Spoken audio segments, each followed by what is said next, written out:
Hello students, myself Mohammed Shahid और आज हम 11th का 9th चैप्टर बायोमोलिक्यूल कवर करने वाले हैं। और एक वीडियो में तो पूरा नहीं हो पाएगा, स्टेप बाय स्टेप हम चलेंगे, धीरे धीरे धीरे धीरे जिस तरीके से हम कवर कर सकते हैं ऐसे ही कवर करेंगे। और इसी तरह के आपको लेक्चर्स पर डे या हफ्ते में एक बार तो जरूर मिलेगा ही मिलेगा 11th का चैप्टर। ठीक है, तो बायोलॉजी पढ़ेंगे। सबसे पहले क्या पढ़ना है? बायोमोलिक्यूल्स। हाँ, एक बात और कहना चाहूंगा, कॉपी पेन जरूर लेकर बैठे अपने घर पे, ठीक है ना। बिना कॉपी पेन बिना लिखे कुछ समझ में नहीं आने वाला, ये बात तो तय है।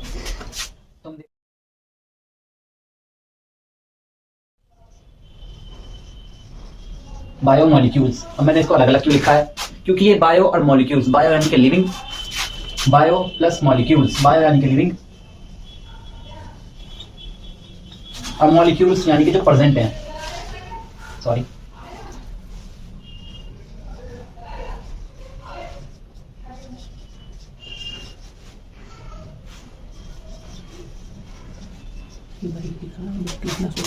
ऑर्गेनिजम्स में यानी कि लिविंग ऑर्गेनिजम्स के अंदर जितने भी, यानी कि बायो यानी कि लिविंग्स, और जितने भी ऑर्गेनिजम्स के अंदर मॉलिक्यूल्स प्रेजेंट है। मॉलिक्यूल्स जैसे कि हमारे पास प्रोटीन, कार्बोहाइड्रेट, लिपिड, फैट, ये सब मॉलिक्यूल्स के अंदर आते हैं। फिर इसके अंदर तो मैक्रो मॉलिक्यूल्स, माइक्रो मॉलिक्यूल्स, ये सब हम कवर करने वाले हैं आज के लेक्चर में। तो सबसे पहले अगर हम देखें बायो यानी कि लाइफ, लिविंग,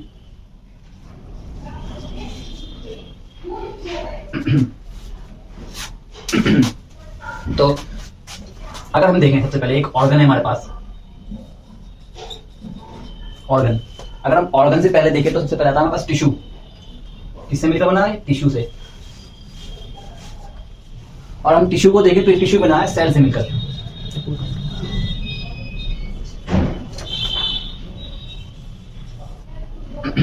तो और अगर हम सेल देखें, सेल कुछ इस तरह से होती है हमारे पास। ये क्या है हमारे पास? Cell membrane.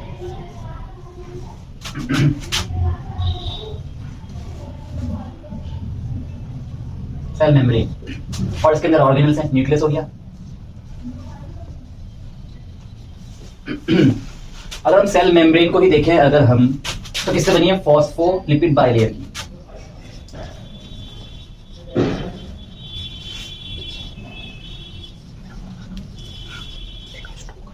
लिपिड बाइलेयर की बनी हुई है। फॉस्फो यानी कि फॉस्फोरस का ग्रुप,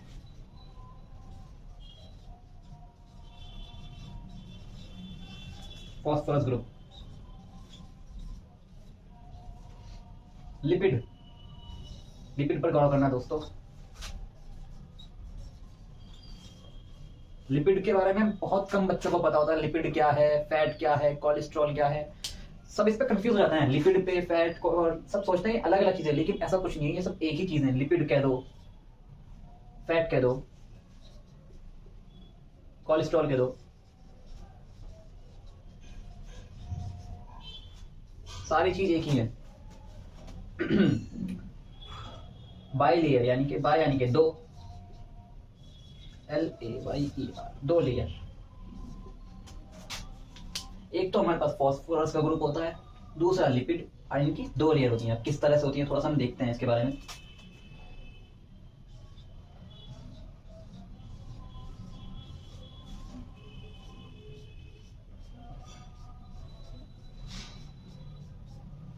ये कुछ इस तरह से होती है। ये जो ऊपर देख रहे हैं आप, हेड,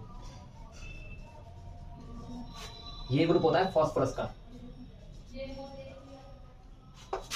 फॉस्फोरस ग्रुप।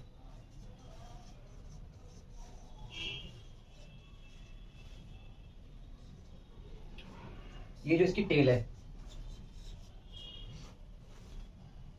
ये ग्रुप होता है लिपिड का।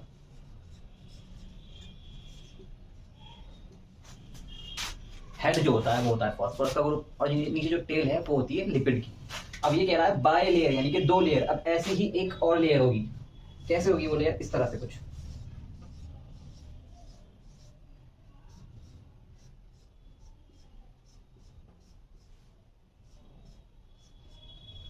ये भी लिपिड, ये हो गई टेल, और ये हो गया फॉस्फोरस का ग्रुप। तो ये बन गया लिपिड बाय लेयर। इसी को कहते हैं फॉस्फोलिपिड बाय लेयर। ये पूरा कहलाएगा फॉस्फोलिपिड बाय लेयर। ये लिखा, फॉस्फोलिपिड बाय लेयर। तो इतना आप पहले नोट कर लीजिए। और ये बस मैं अभी ओवरव्यू दे रहा हूँ, अभी सीधे सीरीज वाइज लिखवाऊंगा इस पूरे चैप्टर को, सीरीज वाइज। तो आप पहले इतना देख लीजिए, ढंग से समझ लीजिए, तो उसके बाद मैं आपको और आगे बता रहा हूँ। इसका स्क्रीनशॉट ले लिया फिर, ठीक है, तो आपने ले लिया होगा, तो आगे चलते हैं।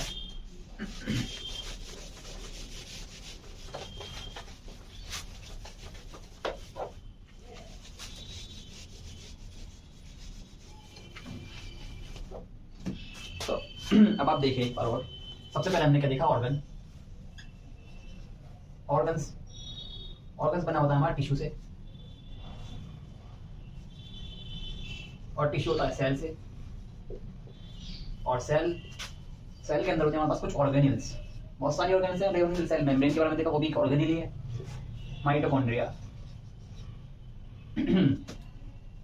Mitochondria Golgi body, plastids, plastid में एंडोप्लाज्मिक रेटिकुलम। तो ये ऑर्गन सेल के अंदर प्रेजेंट होती है हमारी।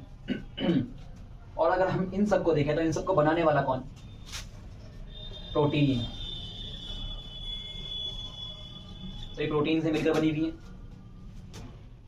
और प्रोटीन कहां से आया है? प्रोटीन आया अमाइनो एसिड से, और अमाइनो एसिड्स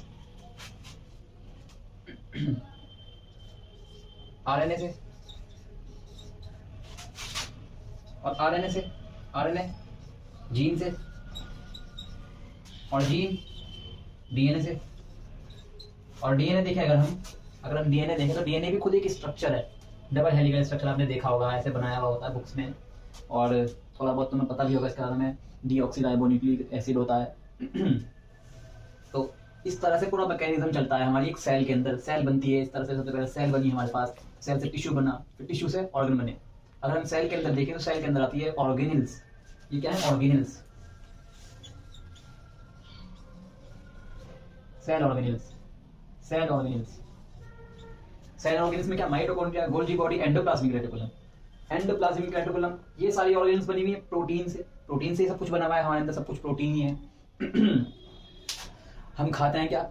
एनर्जी ग्लूकोज से मिल जाती है हमें, और एनर्जी तो हमें ग्लूकोज से मिल गई, लेकिन अगर हम जब अपनी मसल्स ग्रोथ करते हैं, बॉडी डेवलप करना चाहते हैं, तो हमें क्या? प्रोटीन की जरूरत है। सप्लीमेंट कहते हैं, सप्लीमेंट खाओ, वो प्रोटीन ही तो होता है एक्चुअल में।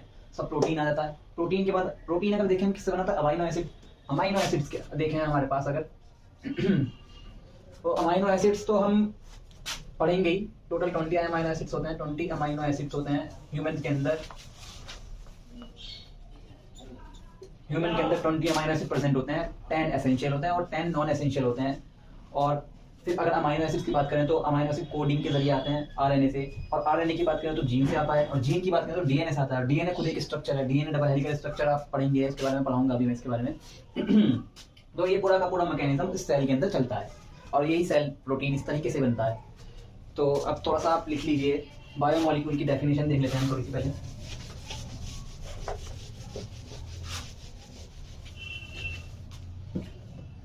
बायोमोलिक्यूल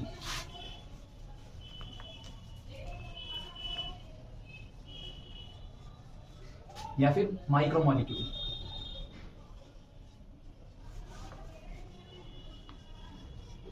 और हाँ, बायोमोलिक्यूल यानी कि लिविंग हो गया, और लिविंग ऑर्गेनिज्म जो बना हुआ होता है वो ऑर्गेनिक कंपाउंड से मिलकर बना होता है। ऑर्गेनिक कंपाउंड यानी कि carbon containing compound.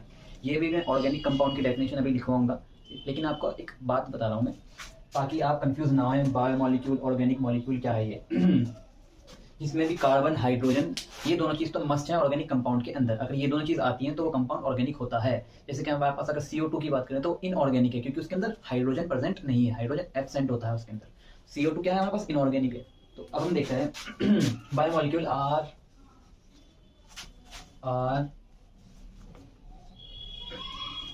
Organic compound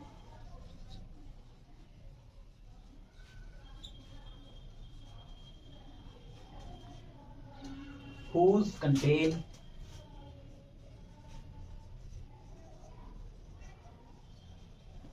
molecular weight या molecular size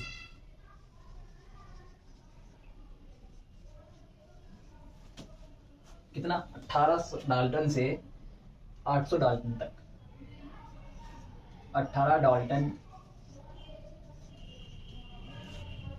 800 डाल्टन तक। और वैसे ही बायो माइक्रो मॉलिक्यूल है। बायो मैक्रो मॉलिक्यूल देखें अगर हम, bio macro molecule,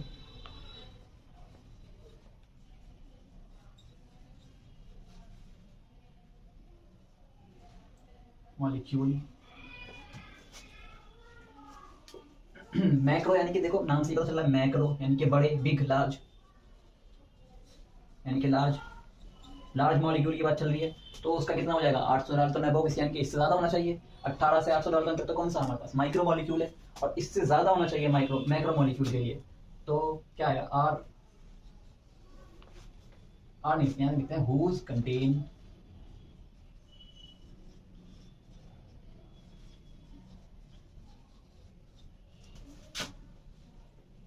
molecular size कितना 1000 डाल्टन से ज्यादा होना चाहिए, बस इतना, ग्रेटर देन 1000 डाल्टन, इक्वल और ग्रेटर देन 1000 डाल्टन। अब देखते हैं ऑर्गेनिक कंपाउंड। ऑर्गेनिक कंपाउंड क्या होता है हमारे पास,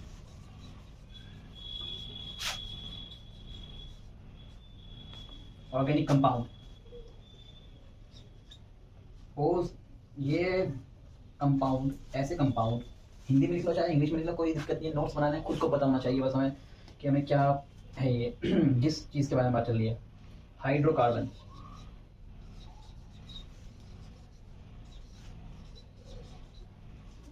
ऑर्गेनिक कंपाउंड क्या, हाइड्रोकार्बन, कार्बन, जैसे कि हमारे पास क्या हो गया plus hydrogen.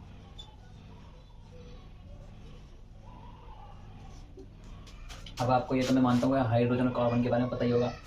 Carbon atomic number 6 होता है,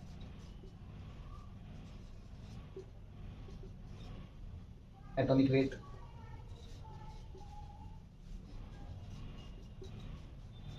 12 होता है, कोवैलेंसी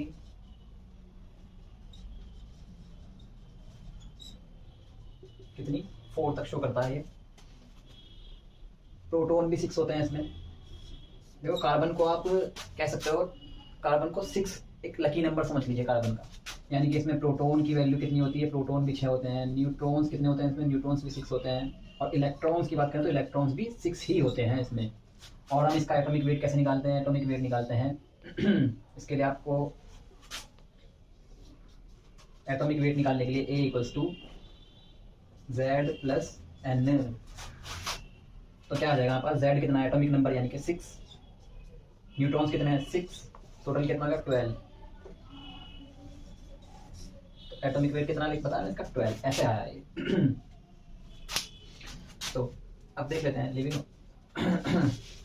ओ सॉरी लिख तो लिया हुआ ना आपने, ठीक है चलो स्क्रीनशॉट लेकर लिख लेना, वीडियो पीछे कर लेना थोड़ा।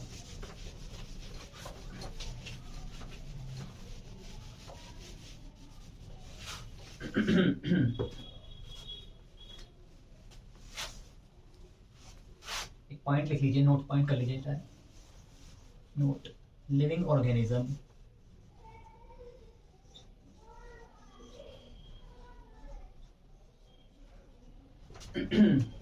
living organism has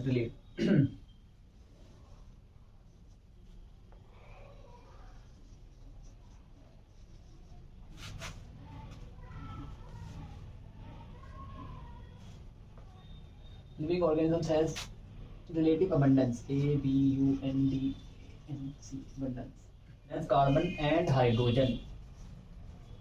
hydrogen compared to earth crust,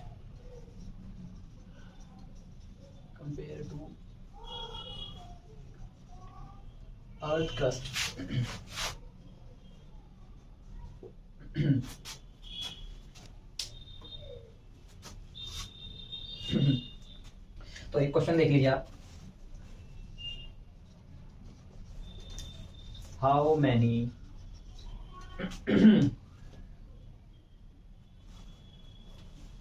are found in insoluble pool, insoluble pool, insoluble pool, lipid acid insoluble pool, यानी कि इसको हम कह सकते हैं फिल्ट्रेटिनेट,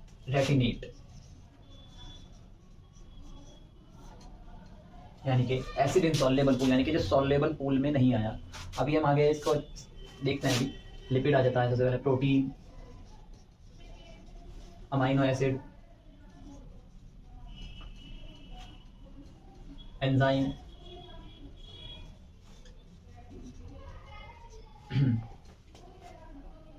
न्यूक्लिक एसिड,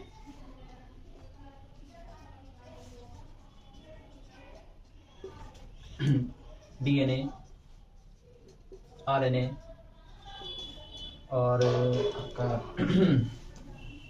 सेल्यूलोज,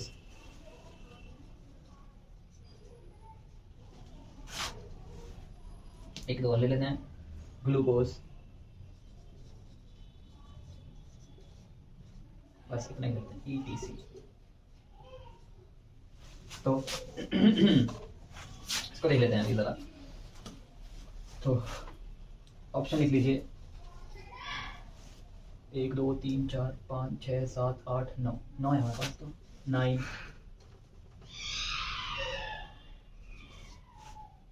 8 3 4, ठीक है। तो अब हम देखने वाले हैं एनालिसिस ऑफ बायोमोलिक्यूल, यानी कि बायोमोलिक्यूल को एनालिसिस करना, यानी कि हम एक एक्सपेरिमेंट के जरिए एनालाइज करेंगे। हम किसी को भी एनालाइज करना, यानी कि उसके बारे में स्टडी करना, उसके बारे में पता करना कि वो है क्या चीज़, कि कौन से मॉलिक्यूल से मिलकर बनवा है, कौन से उसके अंदर एलिमेंट्स प्रेजेंट हैं, क्या एब्सेंट है और क्या प्रेजेंट है। इसलिए तो सबसे पहले हम क्या करते हैं, एनालिसिस ऑफ बायोमोलिक्यूल।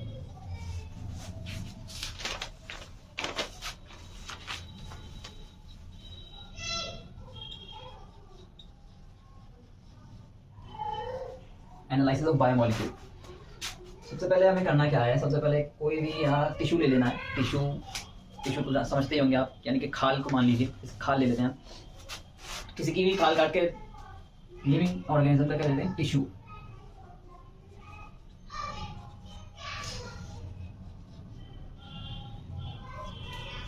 फिर उसको बहुत अच्छे से ग्राइंड करिए, चटनी बना दीजिए उसकी। क्या करना है हमें, फिर ग्राइंड करना है।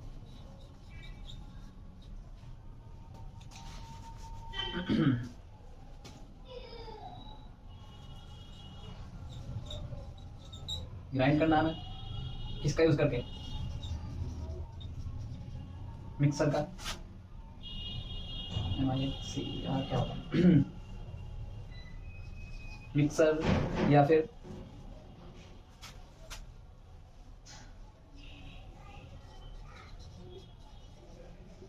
पेस्टल का यूज करके।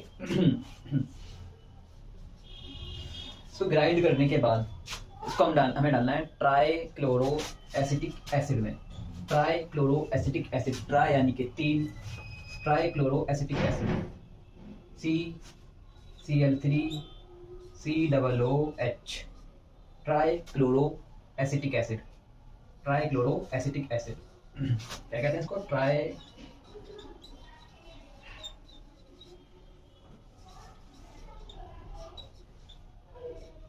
और एसिड को लिख देते हैं एसिड, एक स्मॉल है इसके ऊपर dash acid. Trichloro acetic acid में जब हम इसको मिक्स कर देंगे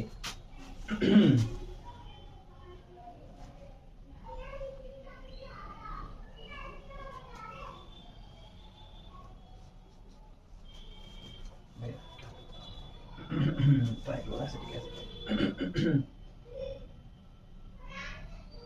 हाँ। तो ट्राइक्लोरो एसिटिक एसिड में मिक्स करने के बाद मिक्स क्यों करना है, इसका यूज करना है, यूज एनालाइज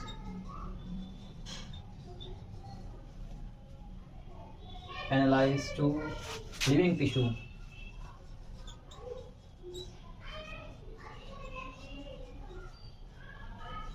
लिविंग टिश्यू का एनालाइज करने के लिए यूज कर रहे हैं।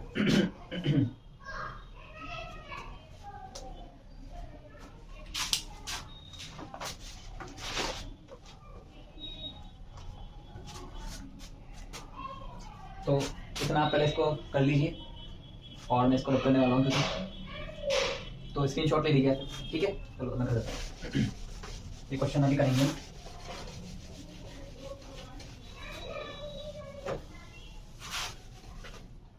हमने क्या करा, एक एक्सपेरिमेंट करा है हमने, किसके लिए, ताकि हम टिश्यू को या फिर लिविंग ऑर्गेनिजम्स को एनालाइज करेंगे कि हम उसमें क्या क्या मॉलिक्यूल्स हैं, उसके अंदर क्या प्रेजेंट है, उसके अंदर सेल्स हैं, उसके अंदर सेल्स के अंदर क्या क्या प्रेजेंट है, protein, amino acid, lipid, fat वगैरह, उसको एनालाइज करने के लिए।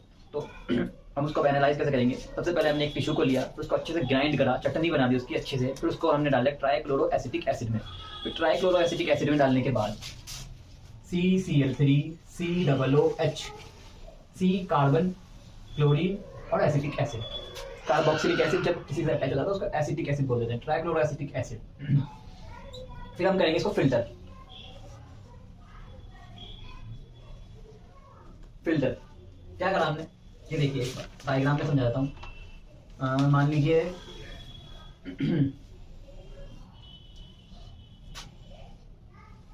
कोई जार है और यहाँ पे बनाया था छन्नी, बनाया था छन्नी कुछ इस तरह से,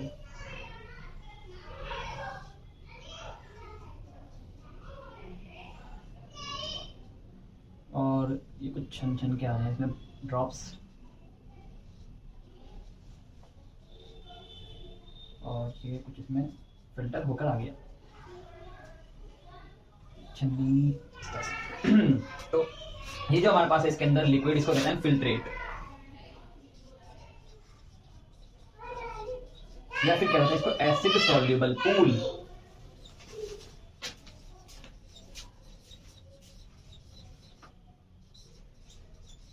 एसिड सॉल्युबल पूल। और कुछ जब हम जैसे चाय बनाते हैं, चाय के अंदर सब चीज तो नहीं छन के आ जाती, उसमें पत्ती रह जाती है और जो मिल्क की वो मलाई होती है वो रह जाती है। इस तरह से अब हमने इसको मिक्स में ग्राइंड करा, फिर उसके बाद एसिटिक एसिड में डाला, फिर उसके बाद हमने इसको फिल्टर कर लिया, इनके छान लिया, तो जो छन कर आ गया उसको हमने कह दिया फिल्ट्रेट। और जो बाकी जो चीज रह जाती है छन्नी के अंदर, थोड़ा सा डस्ट पार्टिकल मान लो कुछ भी रह गया, तो उसको कह दिया हमने रेटिनेट।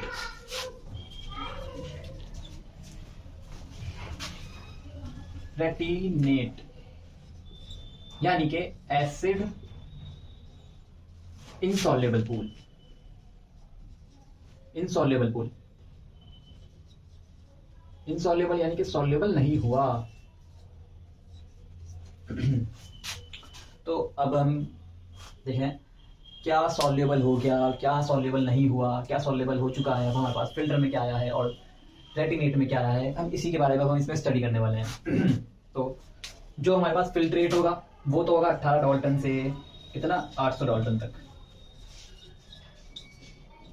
इसके बीच होगा, तभी तो फिल्टर होकर आ गया। और जो हमारे पास रेटिनेट होगा वो होगा 1000 greater than 1000 Dalton, greater than 1000 Dalton.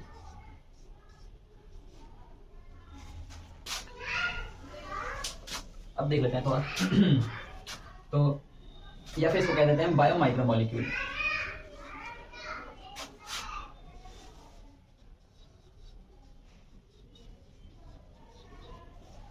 और ये जो हमारे पास ये है मैक्रोमोलिक्यूल होंगे, तभी तो फिल्टर होकर नहीं आए, तो क्या है बायो मैक्रोमोलिक्यूल।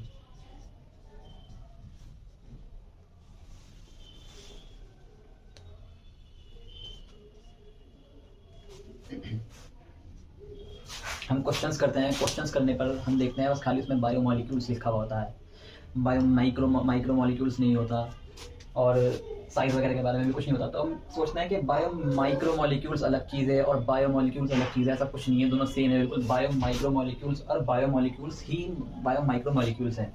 फिल्ट्रेट जो फिल्ट्रेट होकर आ चुके हैं वही बायो माइक्रोमोलिक्यूल्स हैं। तो क्वेश्चन करते वक्त कंफ्यूज नहीं होना बिल्कुल भी। तो हम देखते हैं क्या फिल्टर होकर आता है और हमारे पास क्या फिल्टर होकर नहीं आता। यानी कि क्या रेटिनेट में आता है और क्या आता है फिल्ट्रेट में। तो acid soluble pool,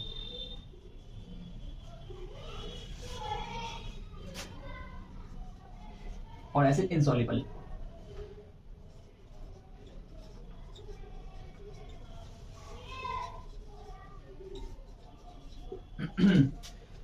soluble pool के अंदर जितने भी हमारे पास छोटे छोटे से माइक्रोमोलिक्यूल यानी कि मोनोमर, जितने भी हमारे पास मोनोमर्स होते हैं वो आएंगे,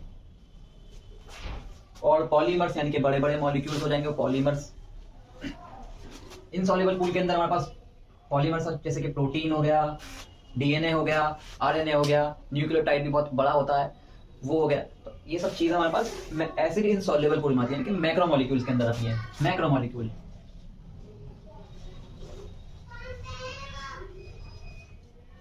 माइक्रोमोलिक्यूल, माइक्रोस, तो वो देख लेते हैं थोड़ा सा। बायो माइक्रोमोलिक्यूल्स यानी कि छोटे छोटे मॉलिक्यूल्स जो हमारे फिल्ट्रेट के अंदर आ चुके हैं। सबसे पहले आता है हमारे पास amino acid, amino acid, glucose, fructose,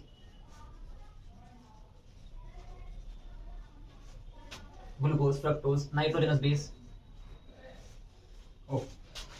nitrogenous base जैसे कि एडिनाइन, गुआनिन, थायमिन, साइटोसिन।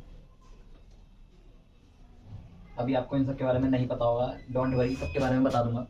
ये है क्या, नाइट्रोजनस बेस क्या होते हैं, अमाइनो एसिड क्या होता है, ग्लूकोज का स्ट्रक्चर क्या है, ग्लूकोज क्या है, ग्लूकोज से एनर्जी मिलती है, इसी से एटीपी बनाते हैं, इसी से एनर्जी मिलती है हमें। फ्रक्टोज क्या है, फ्रूट्स के अंदर होती है, फ्रूट शुगर। इसी के बारे में सबके ऊपर डिटेल में स्टडी करेंगे अभी हम। और सबसे लास्ट में आ जाता है इसमें nucleotides, nucleotides NE,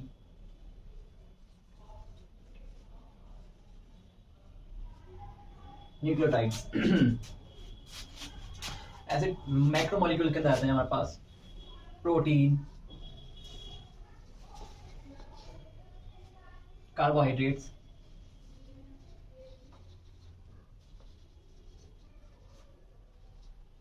sorry polysaccharide, polysaccharide,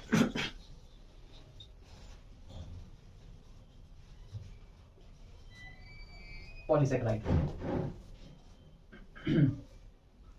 और nucleic acid.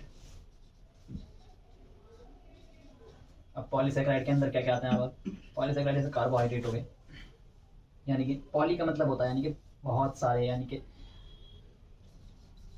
Amino acid, amino acid, amino acid समझ लो। तो प्रोटीन क्या है? Polysaccharide amino acid, poly amino acid की एक चेन होती है जिससे हमारा प्रोटीन बनता है। या फिर ग्लूकोज, ग्लूकोज, ग्लूकोज, ग्लूकोज, सोच लो सेलुलोज बन जाएगा इस तरह से, glucose, glucose, glucose, glucose, glucose. तो क्या बन जाएगा हमारे पास? ग्लाइकोजन, इस तरह से। और फ्रक्टोज, फ्रक्टोज, फ्रक्टोज, इससे क्या बन जाएगा हमारे पास? इन्यूलिन। ये प्लांट के अंदर होता है और ये एनिमल के अंदर होता है, प्रेजेंट इन एनिमल।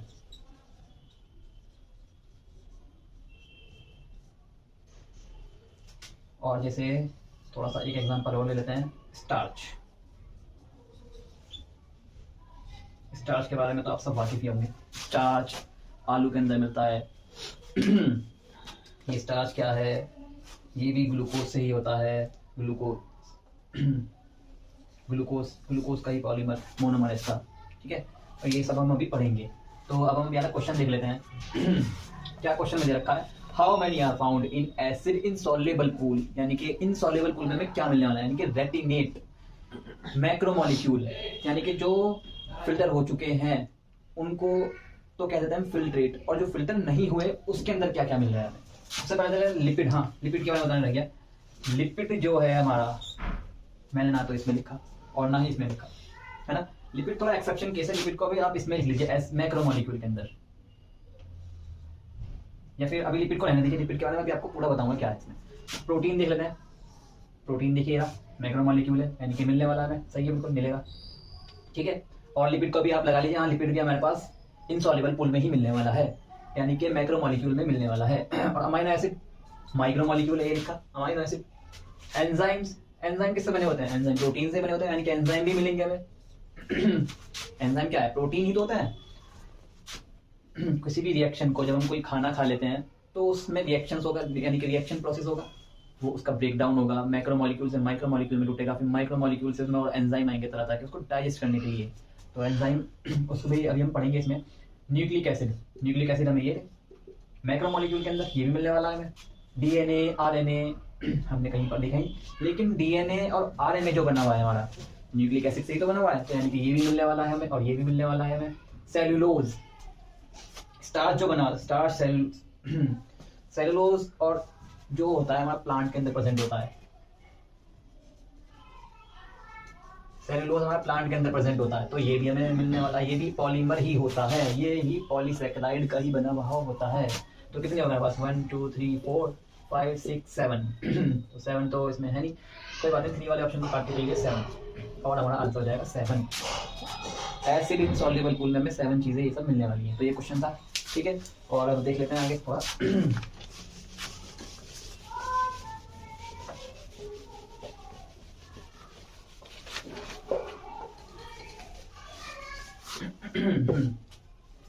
तो एक क्वेश्चन और ले लीजिए। क्वेश्चन ये है, यहां लिखते हैं question, which is strictly not a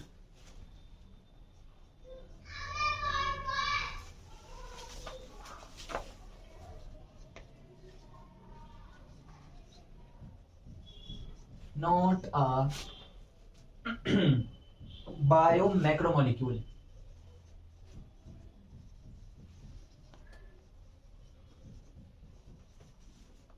बायोमैक्रोमोलिक्यूल which is not a strictly, यानी कि which is strictly not a biomacromolecule in acid insoluble pool.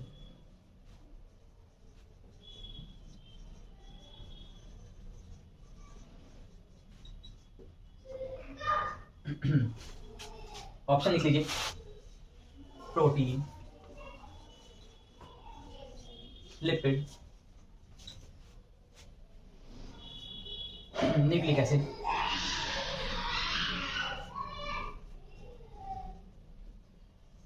Cellulose. तो इस क्वेश्चन को अभी हम वर्क करेंगे, इसके ऊपर क्या कह रहा है क्वेश्चन, क्यों है, क्यों बना है। तो मैं आपको बताने वाला था लिपिड के बारे में। लिपिड ऐसा क्यों है कि लिपिड हमें बायोमैक्रोमोलिक्यूल में मिल रहा है, इसी के बारे में बात करते हैं, डिस्कस करते हैं थोड़ा सा। तो सबसे पहले हम देख लें सेल मेम्ब्रेन। क्या हुआ सेल मेम्ब्रेन, मैंने अभी आपको बताया था, थोड़ी वीडियो के शुरू में मैंने आपको बताया था। सेल मेम्ब्रेन लिपिड बाइलेयर की बनी हुई होती है, फॉस्फोलिपिड बाइलेयर, ठीक है ना। क्या है सेल मेम्ब्रेन,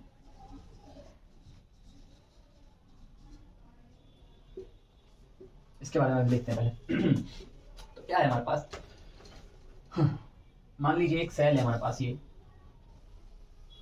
इसकी 2 लेयर बना दी मैंने, क्या लिपिड बाइलेयर होगी, lipid bilayer.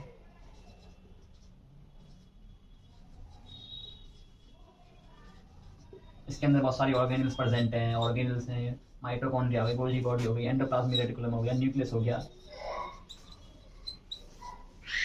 Endoplasmic reticulum, sarcoplasmic, तो ये सब इसकी ऑर्गेनल्स हो गई। लेकिन अगर अब मैं क्या करूं, इस सेल को रप्चर्ड कर दूं और इस तरह से इसकी सारी की सारी ऑर्गेनल्स कहाँ आ जाएंगी, बाहर निकल जाएंगे, सारा साइटोप्लाज्म है इसके अंदर। साइटोप्लाज्म के बारे में आपको पता ही होगा, लिक्विड ऑफ सेल, सेल का एक लिक्विड है। जितनी भी ऑर्गेनल्स हैं लिक्विड में तैरती हैं, ये लिक्विड है हमारे पास साइटोप्लाज्म। साइटोप्लाज्म, साइटोप्लाज्म, साइटो यानी कि सेल, प्लाज्म प्लाज्मा, सेल का प्लाज्मा, प्लाज्मा यानी कि लिक्विड। और ये लिक्विड ऐसा वैसा लिक्विड नहीं होता, यही लिक्विड होता है जो जितनी भी ऑर्गेनल्स हैं इसमें फ्लोट करती हैं। मैंने क्या करा, सेल को रप्चर कर दिया, रप्चर कर दिया। इसकी सारी ऑर्गेनल्स बाहर निकल जाएंगी, मान लो ये ऑर्गेनल्स हैं।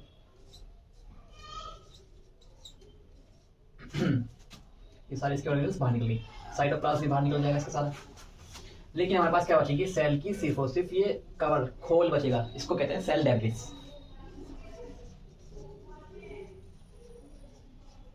सेल डेब्रिस, ये जो सेल डेब्रिस है, प्लाज्मा मेम्ब्रेन ही तो है ये, प्लाज्मा मेम्ब्रेन ही तो है ये सेल डेब्रिस। किससे बनी हुई plasma membrane, phospholipid bilayer, phospholipid bilayer,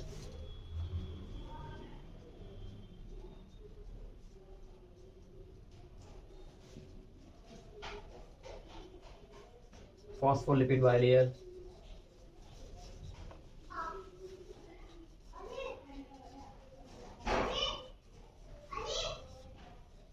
phospholipid bilayer, ये ऊपर का ग्रुप हो गया फॉस्फो, यहाँ देख रहे हैं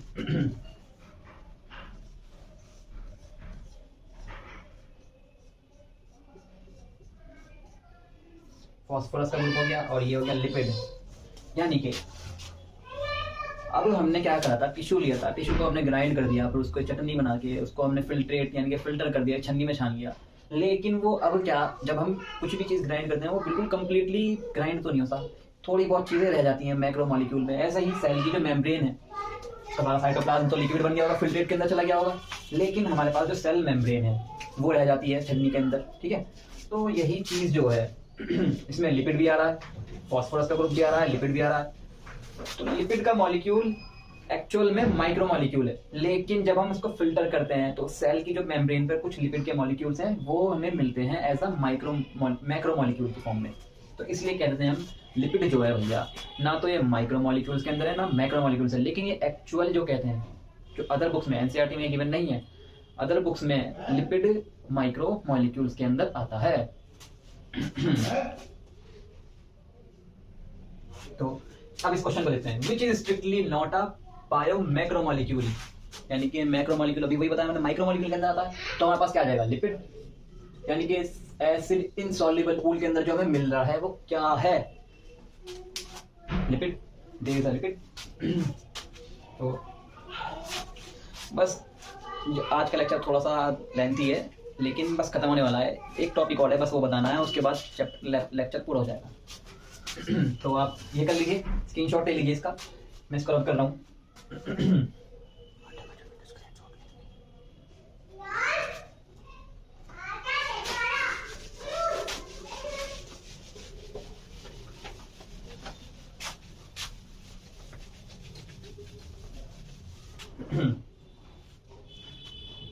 एक लाइन लिख लीजिए,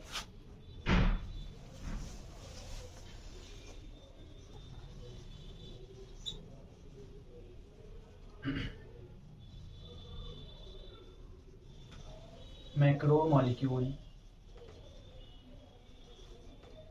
lipid through a bio macromolecule but can be found in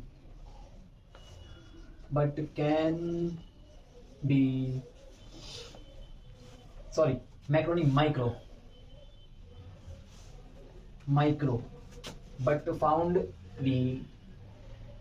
can be found in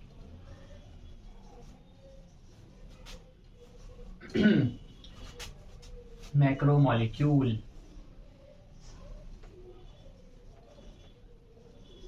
या फिर रेटिनेट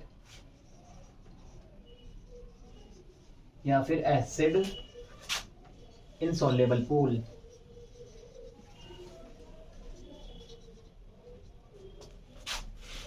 तो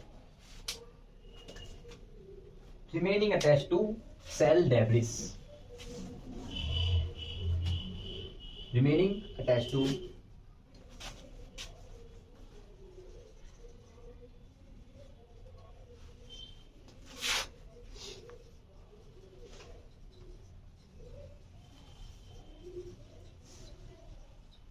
सेल डेब्रिस में अटैच होता है ये। ठीक है, फिर एक और क्वेश्चन ले लेते हैं अब हम। क्वेश्चन क्या है, which is incorrect,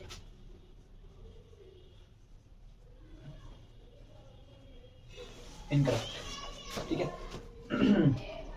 of cellular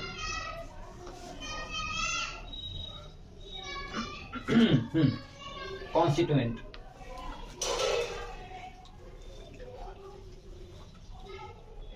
question option लिख लीजिए, वाटर 75%, न्यूक्लिक एसिड 6%,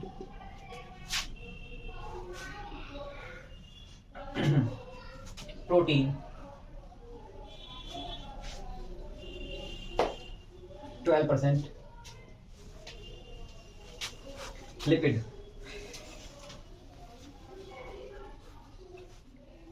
3%। तो अब ये परसेंटेज लिपिड कितना होता है, प्रोटीन कितना परसेंट है, ये सब कुछ एक सेल के एक सेल के लिए, सिर्फ और सिर्फ एक सेल के लिए देखा गया है कि एक सेल के अंदर लिपिड कितना परसेंट है, प्रोटीन कितना परसेंट है, और ये सब चीज़ें सेल के ऊपर एनालाइज करी गई है। तो आपको एक ट्रिक बता रहा हूँ मैं, उस ट्रिक को याद रखना। वेपरॉन कैली, क्या है ट्रिक? वेपरॉन कैली, WAP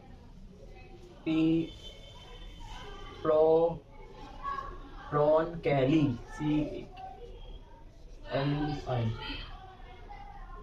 वेपरॉन कैली।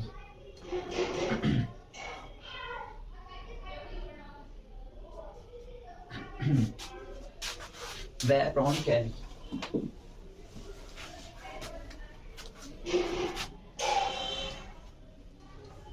आई से हो गया आयरन,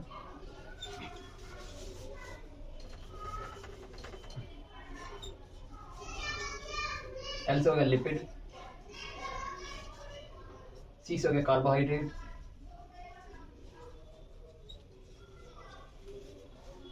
एन से हो गया न्यूक्लिक एसिड, प्रो से हो गया प्रोटीन, वास हो गया वाटर।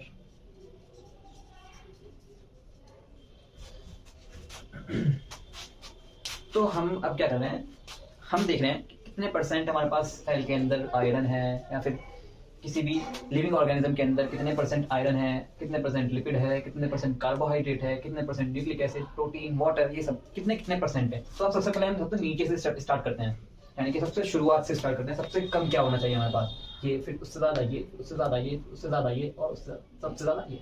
तो वाटर आता है आयरन, आयरन होता है हमारे पास 1%, लिपिड है हमारे पास 2%, कार्बोहाइड्रेट 3%, 3 to 3%, न्यूक्लिक एसिड आता है हमारे पास 6%, या फिर कह दो 5 से 6%, क्योंकि एग्जैक्ट कुछ भी नहीं होता। प्रोटीन 10 से 15%, और वाटर है 75%। एक बार फिर से देखिए, मैंने बताया कितने परसेंट हमारे लिविंग ऑर्गेनिजम्स के अंदर कितने परसेंट प्रोटीन है, कितने परसेंट लिपिड है, कितने परसेंट कार्बोहाइड्रेट्स है, ये सब कितने कितने परसेंट प्रेजेंट है। उसके लिए मैंने आपको बता दी एक ट्रिक, वेपरॉन कैली। वेपरॉन कैली यानी कि आयरन, एल से आई से आयरन, एल से lipids, carbohydrate, nucleic acid, protein and water. तो आयरन हमारे पास 1%, लिपिड हमारे पास 2%, कार्बोहाइड्रेट 3%, न्यूक्लिक एसिड 6%। इसी तरह से आप ये सब लर्न करना इजीली। तो अब हमारा क्वेश्चन देख लेते हैं। क्वेश्चन क्या था, which is incorrect of cellular constituent, यानी कि सेलुलर कॉन्स्टिट्यूएंट में क्या इनकरेक्ट है। हमने पढ़ लिया अभी वाटर 75% है, सही बात है बिल्कुल। न्यूक्लिक एसिड देख लिया 6% है, सही बात है। 5 से 6% भी कह देते हैं, और 6% भी है। हमने देखा प्रोटीन 12%, यानी कि कितने के अंदर आ रहा है, 10 से 15% के अंदर आ रहा है, बिल्कुल ठीक है। ये भी ठीक है, ये भी ठीक है, और ये भी ठीक है। लेकिन लिपिड क्या लिखा है यहाँ पे, 3%, और 3% हमारे पास क्या है, कार्बोहाइड्रेट। कार्बोहाइड्रेट है 3%, लेकिन इसमें क्या 3% लिपिड, तो हमारे पास ये आ जाएगा आंसर। ये गलत है, आंसर इज डी। तो आज का लेक्चर बस यहीं तक था। अगले लेक्चर में पढ़ेंगे अमाइनो एसिड, और वीडियो कोशिश करेंगे हम जल्दी से जल्दी आपको मिल जाए। और ये मेरा पहला लेक्चर था, इसलिए थोड़ा इस तरह से पढ़ा रहा हूँ। धीरे धीरे एक्सपीरियंस हो जाएगा तो आपको तरीके से बताऊंगा चीज़ें, ठीक है। Thank you.